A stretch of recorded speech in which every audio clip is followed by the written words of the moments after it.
Hey guys, so Cosmicdear requested a general reading from me. I don't know if I can feel good, but the first card I drew was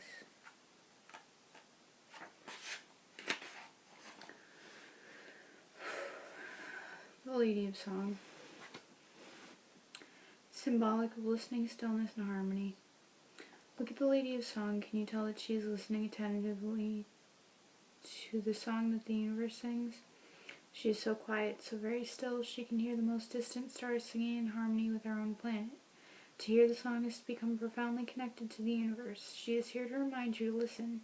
If you draw her in a reading, just sit still and listen for a moment. What can you hear? Of course you hear the ordinary sounds of life that you may find comforting or annoying. But what else do you hear? Listen to the stillness beyond the noise. In that stillness you will hear the song. Open your heart to it and you will begin to understand that you are as much a part of the song as anything else in the universe. Raise your voice and sing with the Lady of Song and feel that connection. And that card was representative of the past. The next card I drew was Tink, and this is representative of the present.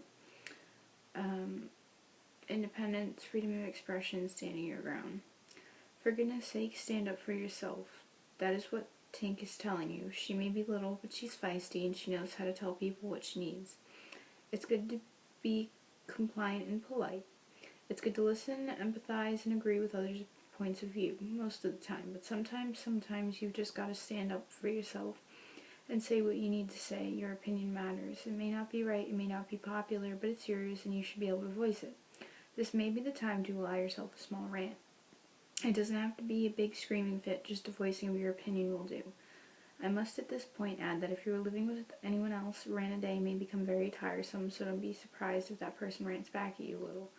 Of course, if you are living with a cat or a dog, they're always good listeners and won't mind hearing your opinion many times a day. If Tink turns up often in a reading, you may either have something very important to say that you haven't been able to articulate yet, or you may be voicing your opinion just a little too often. Stop and think about it. You'll know which of these describes your state of being at the moment. So for goodness sake, stand up for yourself or be quiet and let someone else voice an opinion for a change. And the last card I drew was In Two Minds, which is representative of the future. Internal dialogue, decisions, and actions. Should I, shouldn't I? I could do it this way, but then again I could do it that way. I could change things, but then again I could just let things be the way they are. I could get up and do something, or I could sit here and think about it. Do I want Chinese food or Italian? A walk in the park or another hour in front of the TV? Decisions plague our lives. In Two Minds have never made a decision in his life, at least not one that he is stuck with for more than a minute or two. He literally has two voices going on in his head at all times, and they never ever agree. Do you recognize him? He may be living in your head even as you read this. If he is a familiar figure to you, then it's time to acknowledge him, and remember that once you acknowledge him, his presence can be useful.